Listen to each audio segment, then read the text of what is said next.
Okay, if you've been anywhere near social media lately, you've seen the name Tate McRae. But listen, she's way more than just another rising star. She has become a full-blown phenomenon, basically crowned by Gen Z as their new pop queen. So the big question is, how did she build this empire so unbelievably fast? Let's break it down. And when I say phenomenon, I am not kidding. Her hit songs have pulled in over 2 billion views on TikTok alone. You have to understand, in today's music world, that's not just a number. That's a whole new kind of cultural currency. It's a level of viral power that can build an entire career. And it can feel like it happened overnight. So how does something like that actually happen? I mean, was it just a fluke, a lucky break with the algorithm? Or is there a real, repeatable formula at play here? We think it's a formula, and we're about to show you exactly how it works. First things first, let's look at how she positioned herself to become Gen Z's definitive pop star. Now, this isn't just about the songs. It's about carefully crafting an identity that makes you the face of a generation's cultural moment. Think about it. At just 22 years old, Tate McRae is the artist people think of when they talk about Gen Z pop.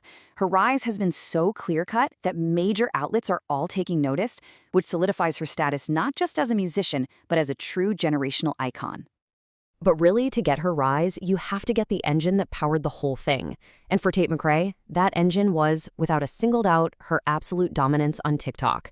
And it was all driven by the power of viral dance. Her strategy on TikTok was genius, really. Greedy exploded into this global dance challenge, which turned people who were just listening in into active creators, basically free advertisers for her song. And then exes jumped off the app and became the anthem for real-world parties. See, by making music that demanded you participate, she turned a passive audience into an active, super engaged fan base. But we all know viral hits can disappear as fast as they arrive. So how does an artist go from a 30-second clip to a long-term sustainable career?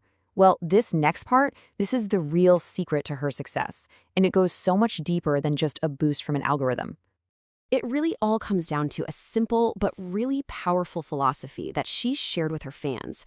Dancing is therapy. Now, that's not just some marketing slogan. It's the absolute core of who she is as an artist, and it's the foundation of that deep, authentic connection she has with her audience. And you can see this philosophy play out in a clear 3-part formula. First, her formal ballet training gives her this technical precision that, frankly, most pop acts just don't have. She then uses that skill to put on these insane, acrobatic live shows that you just can't look away from. But the final and most crucial piece is that she ties it all to a meaningful message about self-expression. And this is where she really takes her brand to another level. She connects that physical release you get from dancing to the emotional release of talking about mental health. By becoming a genuine advocate for this stuff, she's building a real bond with fans that goes way, way deeper than any dance trend ever could.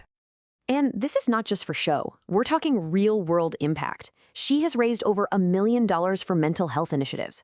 For a generation that really values authenticity and social consciousness, this kind of tangible commitment proves she's more than just an entertainer, she's a leader. It all comes together in her personal motto, "Failure teaches you to dance." What a powerful message, right? It's all about resilience, reframing struggle not as something that holds you back, but as the very thing that gives you rhythm and strength. That idea of growing through tough times, it perfectly captures the mindset of her Gen Z fan base. Okay, so you've got a massive fan base, a proven formula for success, and a totally unique identity. What's next? Well, the conversation is actually starting to shift from her current success to her future potential. And a new question is popping up. Could she actually be a rival to pop's biggest star? And you know, true to form, she is not slowing down. After the huge success of Think Later, she is already back in the studio. And from what we're hearing, she's not just making more of the same.